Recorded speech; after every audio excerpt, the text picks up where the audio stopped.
Okay, today's interview, we have something that I think is going to really take a lot of the Western world by storm.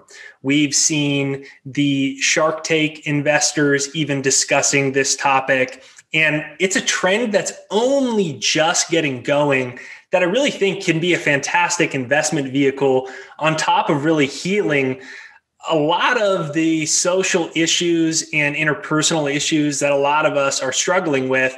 And it's a topic that's very dear to my heart as well. And so today we have Timothy Coe. So Timothy Coe is actually the CEO and founder of one of the more interesting companies that have come across, not only from an investment perspective, but just a narrative perspective. They're in Canada, and essentially what they have is a therapeutic or medical company that works with psychedelics. And so it's a very interesting topic to discuss, and I think one that you're going to be thoroughly entertained by. First, I just want to encourage you to hit the like button on this side right over there, this side right over there, to send this out to more and more people. And so, Timothy, first of all, give us the name of your company and give us the idea of the mission behind it. Yeah, so Timothy Coe, first off, just want to say honored to be here and thank you for giving me the opportunity to explain what we do and where I come from. So we're Entheon Biomedical, and our core aim is to radically disrupt the way that substance use disorders are treated. And the way that we're doing that is through harnessing the power of massively powerful psychedelics like DMT. Okay, so as soon as you say that, you think, you certainly don't think companies and stock markets and things like that. So did Canada pass, because you guys are a publicly traded company on the OTC in America and in Canada. Mm-hmm. So in the same way that Canada approved marijuana, did they approve therapeutic uses for DMT or other psychedelics, or how are you publicly traded? Totally. No, we're not there yet. I do think the future will come where, objectively regulators have to look at these molecules and say, wow, they're safe and effective. But right now where we exist is we're a research and development company. And so everything that we do, I think we need to disambiguate this a little bit. We're not proposing creating a rec product for people to use just, to sort of blow the brains open and trip out and have their own adventures. We think that, psychedelics have a huge capacity to be absolutely transformational medicine. But in order to do that and deliver a product to a consumer population, we need to follow all of the very rigorously structured clinical trials models and submit to the regulators in such a way that through that lens of empiricism, they can say, hey, the safety toxicology is all there. It is, in fact, safe and effective for the target indications that the drug is proposed to be used for. And so where we exist is taking these GMP quality molecules. So we have an awesome GMP manufacturing partner, and taking this highly pure synthetic DMT molecule and entering it into, not just for public use or for rec use, but entering it into a clinical trial model, a super rigorously structured clinical trial model to prove out all that stuff, safety, toxicology, pharmacokinetics, pharmacodynamics, and doing so in such a way that eventually we will submit it to regulators that will have to look at it and say, yeah, the data is all there. We need to move this along the approval process. Okay, very cool. So now that that's covered, let's talk about the story and the why. It's an unusual thing to be a CEO and founder of a company on a subject like that. So let's talk about, for someone that's unfamiliar with it and just thinks, what's the point of a psychedelic, or, you've specifically mentioned DMT. Oh, it's just to get high and this and that. So tell me your story and why this is important and why it's important for others. Totally. Well, my story is, it goes back as I could start at my childhood, right? But really the sort of materially important sort of events in my life are that, I lost a brother to drug addiction in March of 2019. And, that didn't happen overnight too, right? That happened over the course of multiple decades. It took about 2 decades of seeing how, just initial drug use to deal with some traumas that he was facing evolved into essentially a modified worldview, as well as an entire behavioral change that only further perpetuated, his descent into drug use. My brother suffered some traumas in his teens, and his method of self-medicating was to, seek out drugs. And for a while it worked, right? Like ultimately the pain that he was enduring due to the conditions of life that he faced were unendurable. And the only thing that made it better for a time was, hard drug use. And that would be fine if that process of, using drugs didn't further perpetuate other behavioral issues.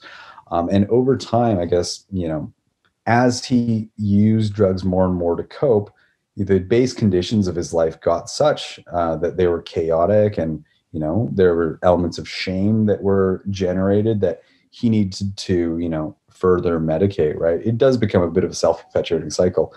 And during that, 20 years of time, really acutely about 3 or 4 years ago, when I took on the care of my brother, my parents were like, hands in the air, we don't know what to do. Yeah, like it became really acute where he was a hardcore opiate and a stimulant user.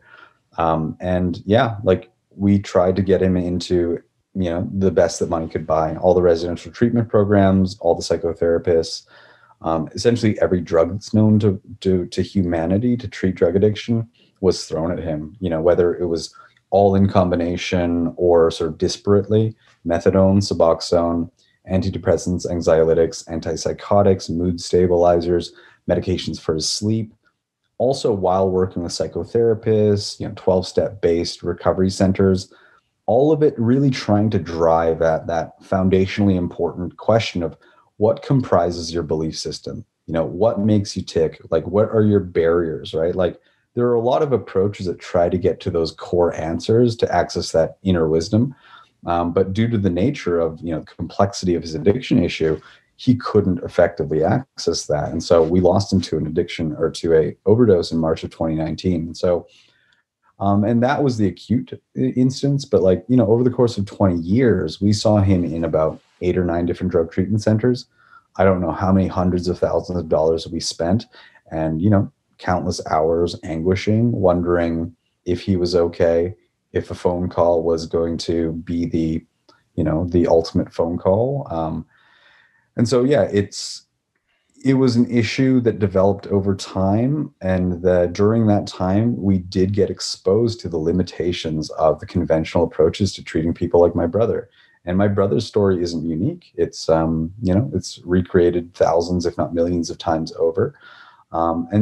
Following his death, I just couldn't shake that people like my brother that suffer like him need a better shot. And so as I started digging into, out of my own frustration, what the efficacy rates for some of these things are, you start to get a picture that it is abysmally low. For residential treatment, efficacy rates as low as 5 and 10%. And understanding throughout the individual life cycle, a person may encounter multiple points of treatment, spending hundreds of thousands of dollars and having no efficacy. And not to mention the incalculable human cost that the family and the individual suffers. It only further frustrated me. And then I guess tying it into my own personal experience, I come from the same household that my brother did.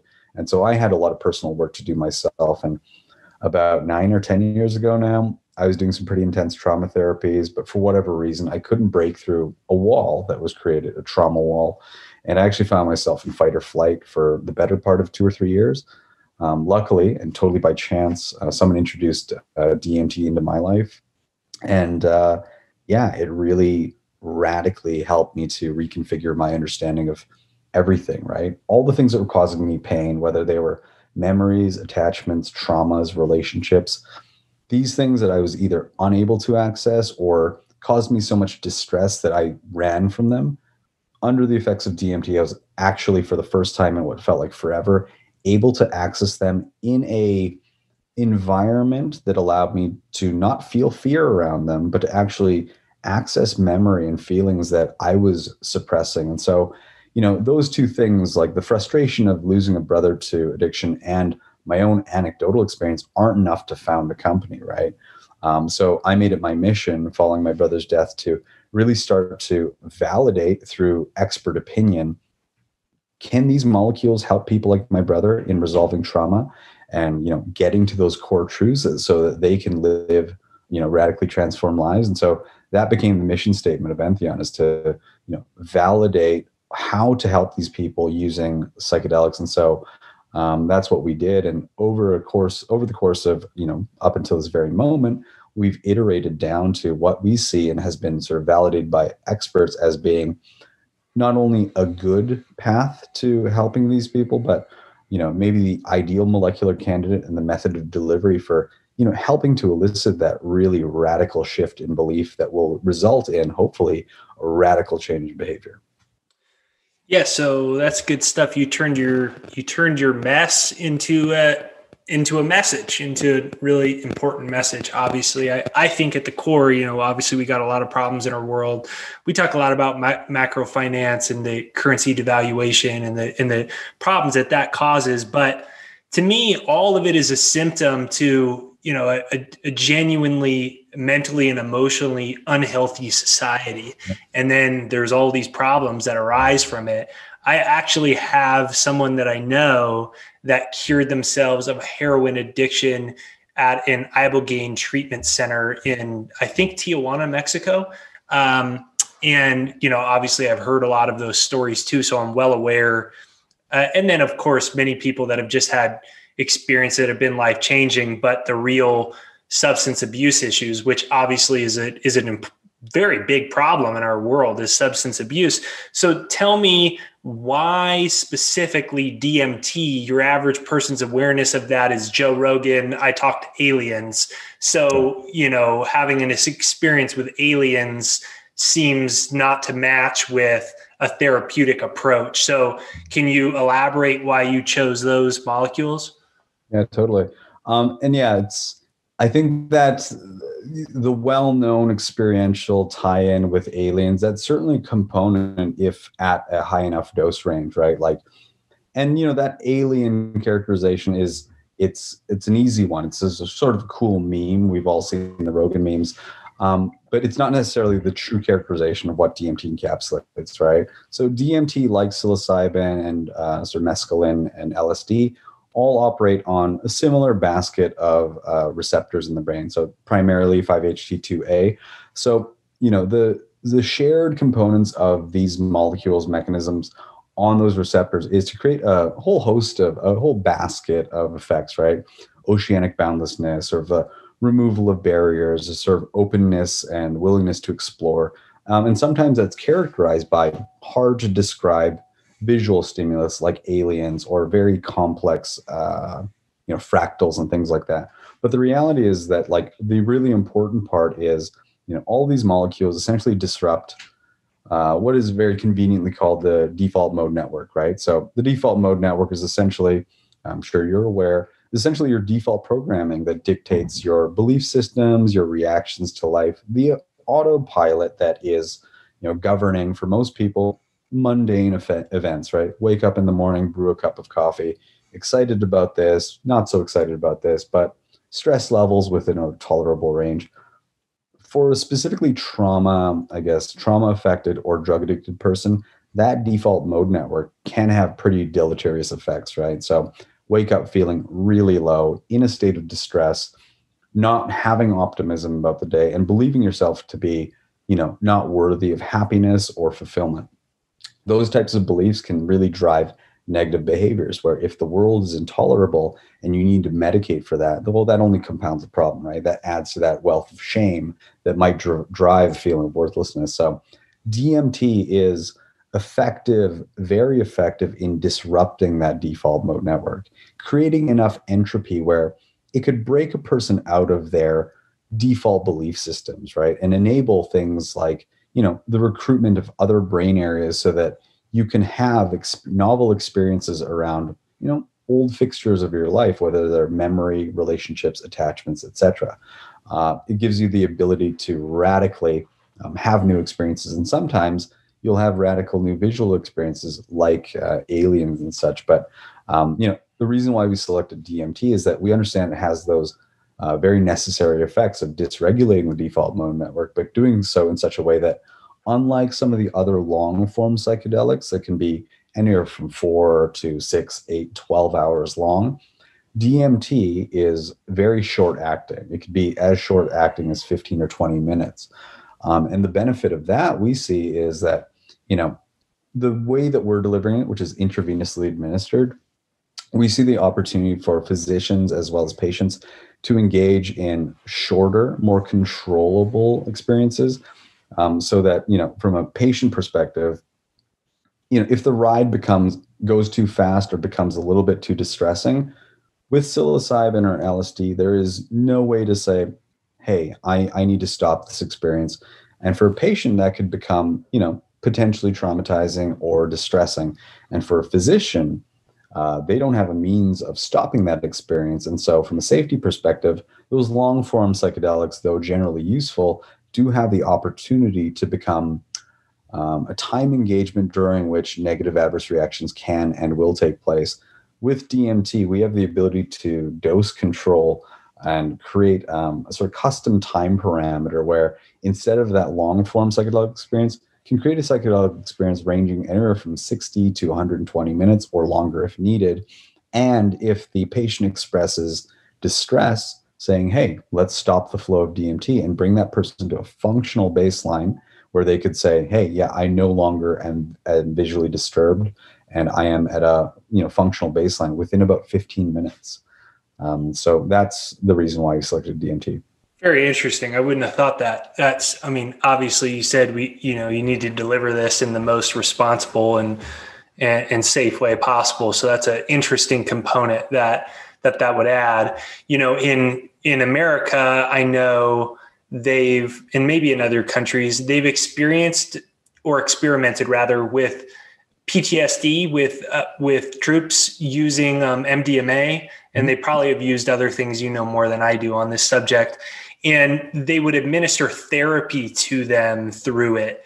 And so my question is, are you administering therapy when we speak about your company specifically, the objectives of it, where you want to grow it? How does this for someone who says, wow, this is really interesting and I want to learn more from an interest level, but also someone who says, hey, this sounds like something I'd be interested in, investing in, as well as something that, can make an impact and a difference in the world. How does it look? Is there a therapist with them moving through it? Or how do you foresee this if this ever becomes something that is approved to treat mental illness and depression and all types of different, levels of it, whether it's a really severe heroin addiction or it's someone who has depression and antidepressants don't solve it? Totally. Yeah. No, that's a really great question. I think that's a very important conversation that we're having within the psychedelic space. This isn't the traditional medicine model where, take this for 6 weeks, let me know if it works or not, right? This is a longer form engagement because this does have the potential to be the type of treatment where, if appropriately prepared and sort of, prepared, and I guess the therapy is structured in such a way that, we can arrive at preparedness for the psychedelic experience. This can be, in essence, a one and done type of experience. It's pretty optimistic to say so, but the whole intention of psychedelic medicine isn't to have an ongoing use model where a person then becomes dependent on a new chemical entity or a pharmaceutical. Really, the patient engagement model is a bit longer form. It's a more holistic approach, and it does take into account psychotherapeutic components. But what we envision in the protocols that we're working on are to develop out a preparatory phase of psychotherapeutic intervention that allows the patient to articulate both the context as well as the intent that they seek from the experience. And so, there's a trust building exercise between the patient as well as the therapist, and preparing them for saying, hey, poets have tried to describe what psychedelics are going to feel like, but we're at a loss a bit. So you will experience things and visual stimulus that are going to be surprising and potentially jarring. So there's that component of it, but also in the context of, radically reformatting someone's internal composition, it's really important and necessary to help that person to understand the material that they're going to be working on. So if there is a drug addiction issue, understanding what those behaviors result in from the perspective of personal beliefs, where some of their barriers are, and establishing through that therapy relationship all the necessary context as well as intent, so that as they go into that psychedelic experience, they're already primed in terms of what they're going to be working on recontextualizing. And then following the psychedelic experience, integrating, people that do have psychedelic experiences often come away with profound realizations, ideas about their life and their relationships that they've never had before. But because we're trying to create a wholesale reconstruction of belief, those profundities need to be reintegrated through therapy into that person's evolving belief system, right? So preparation before, therapies before, the psychedelic intervention takes place in a highly controlled, medicalized manner. You're monitored from pulse, heart rate, all those things, as well as we're working on some tools that will give physicians better understanding about what the patient is going through. And then following it, there's additional therapy to integrate that all in so that the person can, out of new beliefs, you can develop new behaviors, right? So you're saying that instead of where, we've all heard the typical story of someone who, had a psychedelic experience and, they're lying outside and they decide they're going to leave this abusive relationship and they're going to change their life and lose weight and they're going to go do this new job and all these, they're proclaiming it to the universe, and then they're off the experience and it's all right, I'm back to where I was. And they stay in, whether it's a drug addiction or it's a whatever, just a very self-defeating state that they're in. And you're saying you want to take them through a process thereafter of more quote unquote, essentially traditional therapy, where you're helping them integrate these things. So you're taking them through a whole, essentially psychological and neurological change process. Yeah, absolutely.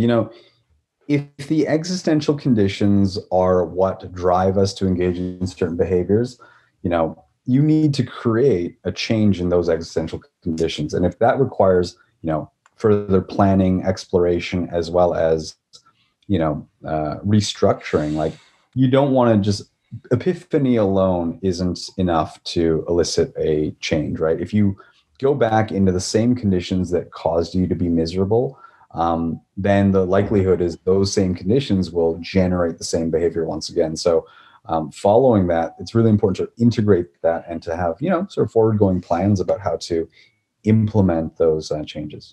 Very interesting. And that's what you guys are all creating in your company, that, if Canada and America, which they're going, it's going to happen. It's just a matter of it happens in 2 years or if it's 18 years, but it's going to happen. It's going to be a part of therapy, I believe, at least.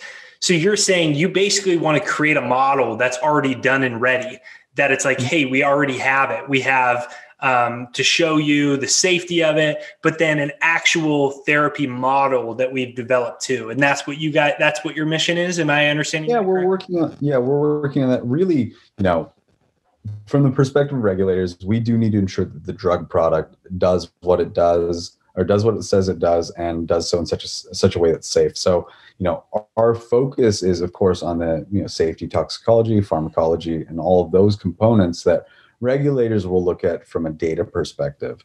But in doing so, we also are setting up the actual therapeutic protocols that assist this, right? To echo what I said before, this isn't just a new drug, right? This is a new therapeutic approach. And so we're focused on creating that as well. Very interesting. So for someone who, says, wow, this is pretty interesting, and whether it's they just want to be happier, or whether they have a substance abuse problem or they have a food abuse problem, sounds interesting to them, but obviously they're not going to be able to show up at your spot tomorrow and have this type of therapy. Give me an idea of what happened to you when you said, you had a rough household and you did all types of traditional therapy, which a lot of people have. A lot of people have come to the same, essentially, give up point where they've tried traditional therapy for something, and they've invested a considerable amount of money and time into a lot of, they didn't go once, they went dozens or hundreds of times, but they didn't have the lasting change they hoped. And maybe it actually ultimately sunk them further in a hole, because then they said, I'm stuck, or it's stuck. I already did it. And then they get to a point, as you've probably had with patients, where they say, none of it doesn't work. None of it works. Yeah. And so give me an idea of what happened to you during this experience when you say you essentially were able to step back from your own programming and review not only your programming, but old childhood traumas and old emotions maybe stored in your neurons, in your cells. Give us an experience or an idea of what happened to you and what you think is available for people. Right. Just to the point of what happened for me. I mean, again, like a lot of that is hard to put into words. Right? I think poets and philosophers have tried to describe the composition of consciousness, but from a really sort of understandable perspective, I lived in a state of pretty consistent aggressive reaction to the memory of, or to the thought of certain people in my life, my father and brother being among them, right? Like I had consistent visceral reactions to that. And the way that characterized outside of those relationships was in representative relationships, right? So, sometimes we engage in power dynamics where, we go based off of the modeling that occurs or that we're familiar, right? The brain we're given is the brain that we have sometimes. So this is like the daughter that had a terrible husband or terrible father that beat them up and abused them, and then they recycle that relationship into a husband later. Is that kind of what you're saying? You said you model the relationship. Is that what you mean? Yeah, to some extent. Yeah. Like, so the resentments and mainly resentments, the resentments that I held towards primarily male relationships were remodeled in a lot of my friendships and other male dynamics. And so, there's some power dynamic stuff where you don't want to be underpinned. You want to be the dominant figure. And I found that was unwittingly and sometimes against my will being recreated in various features of my life where undeservedly I'm attributing resentment or a sense of threat to male relationships. And that was a really prominent feature in my life and caused quite a bit of dysfunction, actually. And so, I can't say the exact mechanism that relieved me of that, but, when I did my journeying, memories came to me where, I couldn't really recall on a sort of ready basis, things that my father told me. And so, under the effects of DMT. Like abusive things that you heard? Yeah, no, sometimes I guess I would view my father as, I know this is maybe weird territory to go into, but I would view my father as just this representation of all things that were wrong.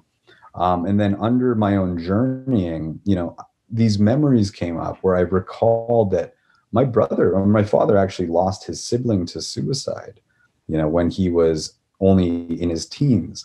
And then a whole flood of additional memories came in where it enabled me to understand that some of my father's actions and the way that he represented himself in life were a defense mechanism based on, difficulties and abuses that he received and the sort of conditions that he existed within in a highly sort of, high authority, sometimes aggressive and abusive family structure that he lived within. And so, it softened the edges enough around my father where in my ability to access some of the narrative components that I pushed away, I was actually able to humanize my father and see him not as just this mean authority figure, but as a human that suffered and was trying to cope. And so in doing that, it really allowed for empathy and compassion to take place. And then it allowed me to have empathy and compassion for my brother that I similarly viewed as being, for lack of a better word, an abuser. And then seeing the softening and that we're all human in our frailty and our ability to make mistakes. And a lot of us were just trying to cope and manage in response to the sometimes oppressive existential conditions that we face. It allowed me to humanize them. And in doing so, it allowed me to feel some compassion for myself. And upon that realization, all that hardness and aggression that I was experiencing melted away. And I really did. I just got a chill down my body thinking about it, actually. But in that softening, it allowed me to lower the expectations and the expectation load that I held for myself. And so it really dissolved. I know we're getting pretty conceptual now. It really dissolved my need to always affirm and prove who I was, and allowed me to become more fluid and less bound by arbitrary expectations, and to just feel more softness and empathy for myself and the world. Beautiful. Yeah, no, I think that's important. And I think we need to understand ourselves better in psychology and in human behavior, and these types of things have changed my life. And so I was just curious in the specifics for someone listening, because every one of us has it, whether we have a lack of a self-worth complex, whether we have an aggressive type of complex that we project onto someone else. It could be anywhere in the extremes. But we've all inherited a lot of these bizarre things from the ways that we grew up and the ways that those around us grew up. And so it's an interesting way, as you're saying, to understand ourselves better. Now, getting back on to the subject, now that I understand you a little bit more and what brought you to this, what is the most interesting and profound things you have seen so far in your studies and work with patients that are suffering from whatever it is? What's the most interesting things, either in your own work or a colleague's work, that you've seen effects on an individual? Yeah, I mean, the whole sphere is super interesting, right? But I think, like, as a really this is an obvious one. There are people that are facing death, the terminally ill cancer patients that, are grappling with mortality, right? The imminent end of life, that, with one treatment of psilocybin or a psychedelic, they no longer fear death. I mean, and that's profound, right? Like, to some extent, that's the ultimate in terms of, sort of dealing with existential realities and getting a perspective on, an imminent existential state to the point where you can have peace around it. I think that's profound. And I think there's, within psychedelics, we see the potential for that, right? Where, the psychedelics have the ability to radically transform a person's perception to the point where they can be at peace with life.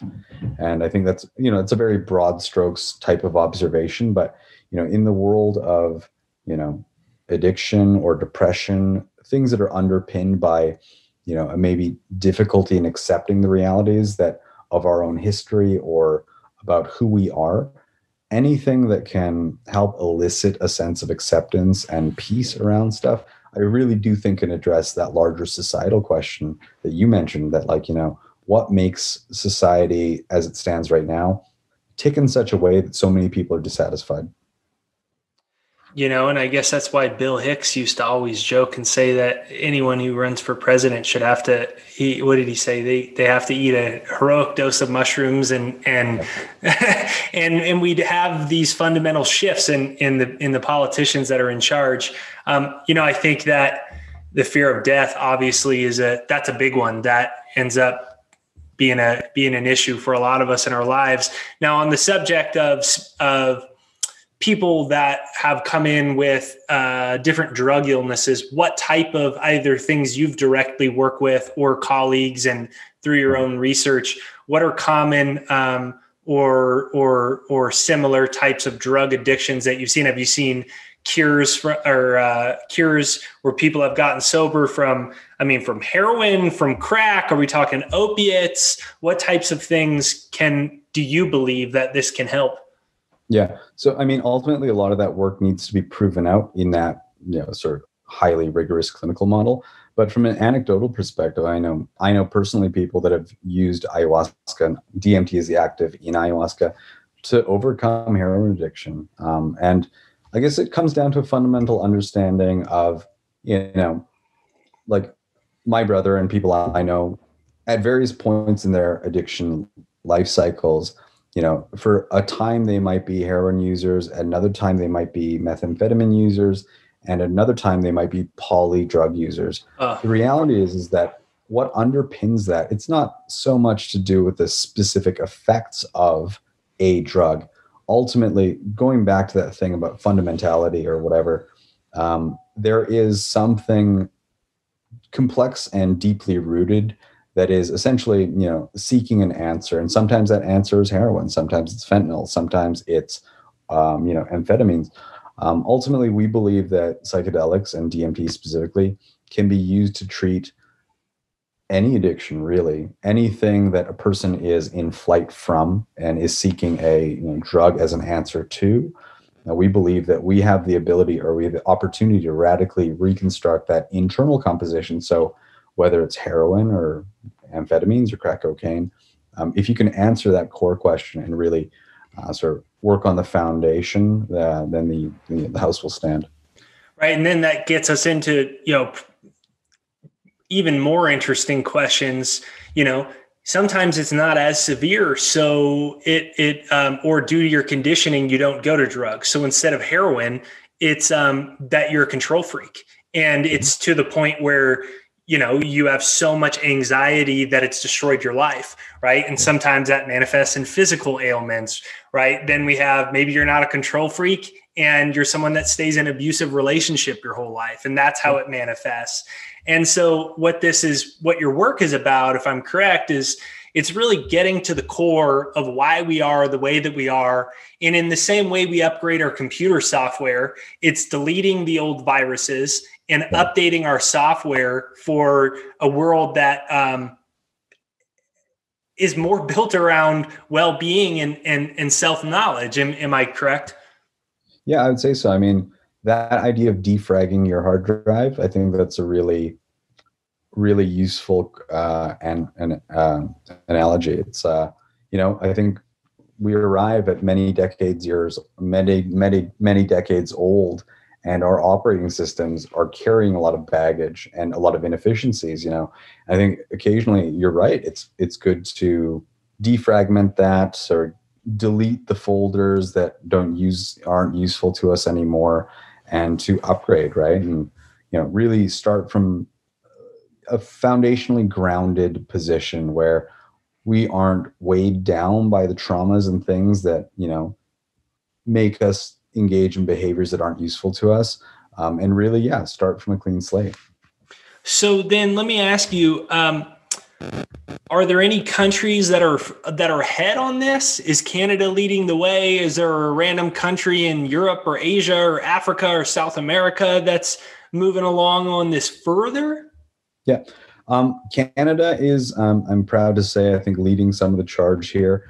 Even in the US, there are states and different jurisdictions that are looking to decriminalize psychedelic medicines. There's a big societal push to have people be able to access plant medicines like psilocybin, ayahuasca. Oregon is a sort of early mover in that regard. They're looking to legalize psilocybin as well as other entheogens or psychedelics for the purposes of therapeutics. In Canada, I'm happy to say that our government has granted approvals and exemptions that allow people with end-of-life anxiety to access psilocybin for the purposes of treating their end-of-life anxiety. And I think there's a very important argument that's being made there where, for people that are approaching, inevitable death, as a human right, I think people have the right to access the best medicine that will relieve themselves of suffering. And we believe that, a parallel could be drawn with addiction issues. There are people for whom substance use disorder does become fatal and, not thoroughly operated on or thoroughly relieved by conventional methods. So we think that there's a similar argument that can be made where, people should have the access to the best available medicines, especially when facing potential mortality. So I didn't know that. So you're saying that if I was 94 and I was in Canada and I was terrified of my mortality, I can just ask my nurse for a certain group to come, or how does that work? Not exactly. These are more to do with terminal cancer patients, though I think different exemptions are being granted. Got it. But people facing, early terminal cancer related death can petition the Canadian government to have a special exemption that allows them to access it. Yeah. So that a good starting place, like all governments, in with everything they do, it moves incredibly slow, unfortunately. So let me ask you, do you foresee this becoming a reality where this is a known therapeutic method in I guess, America, Canada? Can you see this happening anytime soon or no? Yeah, absolutely. I think, to our benefit, there have been some bellwether events that indicate that the regulators are moving more and more to a place of openness and willingness to consider this. Ketamine used to be considered a party drug or a drug of, high potential for abuse. And then recently we've seen the FDA approving of ketamine treatments in the form of esketamine or Spravato. And that's run by Janssen, which is a subsidiary of Johnson & Johnson. So we are seeing that, based on the societal need for new treatments, the regulators, facing the reality that is, if these conditions go untreated, it's a huge public health burden. Knowing that and having people calling for decriminalization and calling for access to these medicines, regulators more and more are moving towards acceptance of these things, as long as there is a basis of evidence that supports that they're not harmful and that they're effective in treating people. And so beyond ketamine, we're seeing MDMA, otherwise known as Molly or ecstasy, moving its way through the FDA approvals process. It's in a phase 3 state, so which is very near to completion. So we're seeing that. And with psilocybin is also evolving through that regulatory process. And so in a very near-term way, within the next few years, we may see legitimate therapeutic options exist that are, a physician may have at his or her disposal the choice to prescribe ketamine, MDMA, psilocybin, and hopefully for us within about 4 or 5 years, DMT.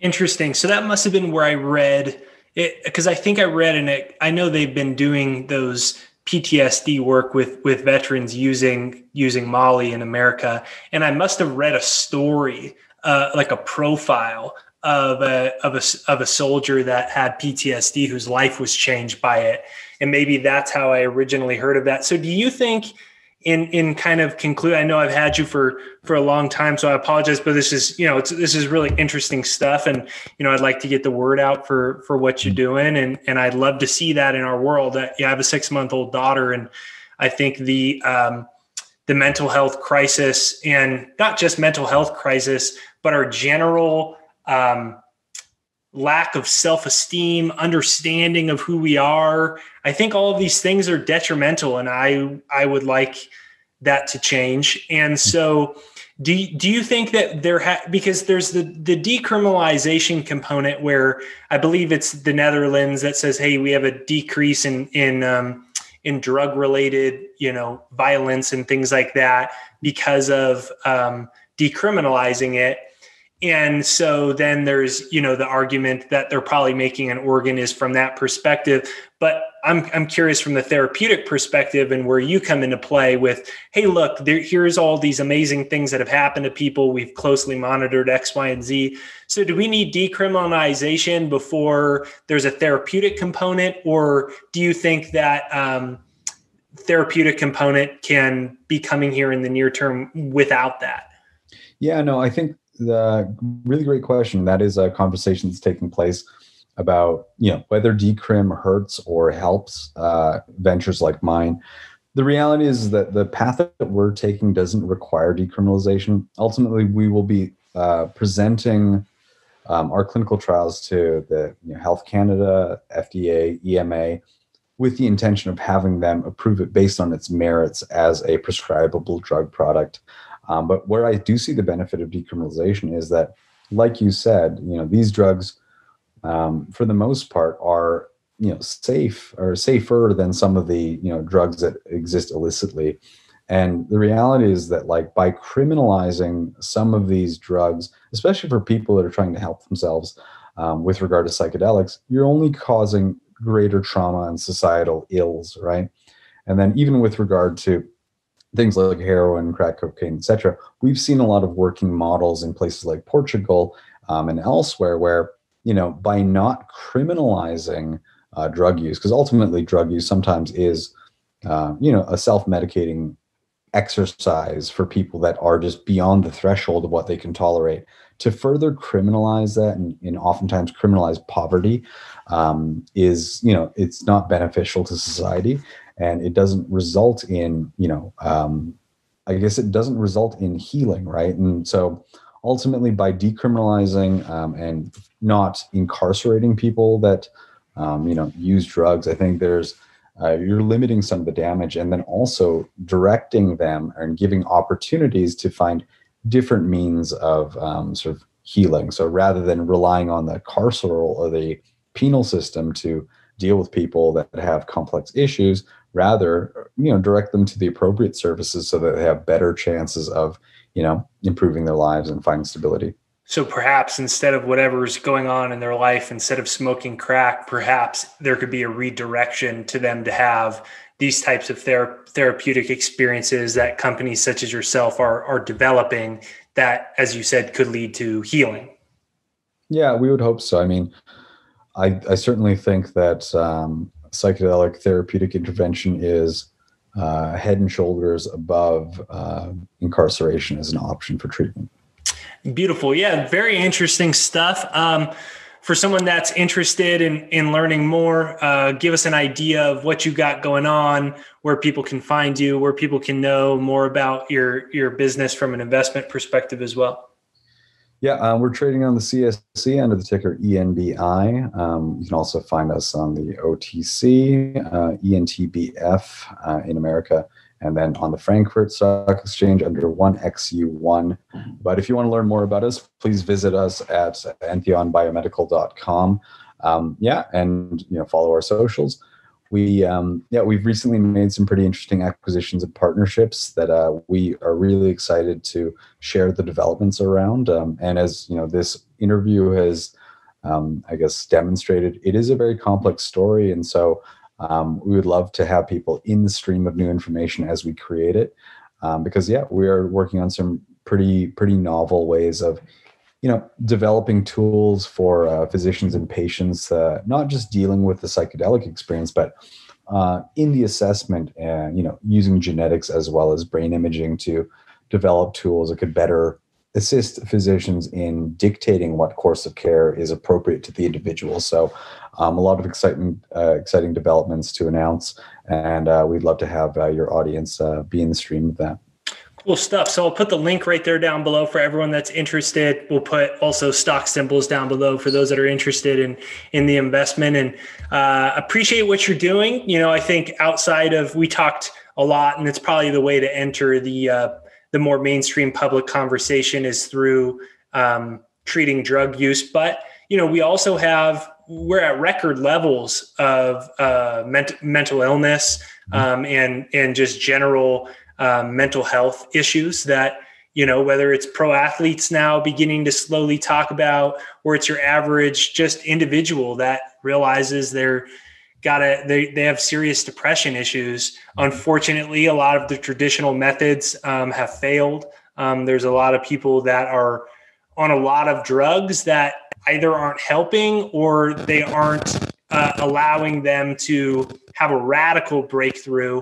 And so I think, this might be one of those things that could, we have an update in technology and all these things, and it'd be nice to have an update in our overall mental health and understanding. So I appreciate and respect what you're doing, and hope to hear a lot of great things coming in the future. Wonderful. It's been an honor. Thank you. Awesome. Cool. So for everyone, please make sure you hit the like button right over there on this side. Hey, I don't say this really that often at the end of interviews, but please, if you have someone that is going through a challenging time, they might have a substance abuse issue right now. Maybe traditional methods haven't worked, or maybe you just have a friend that's been going through a rough time. A lot of us have had a rough go around in 2020, suicides off the charts in 2020, off the charts to record levels. And so if you share this on social media, you never know who will click it and might benefit from it. So you can copy the link, share it on Twitter, share it on Facebook, or maybe send it out to a couple people, and we'll further the conversation of our own self-healing. So please go ahead and do that and hit the like button to send this out to more people.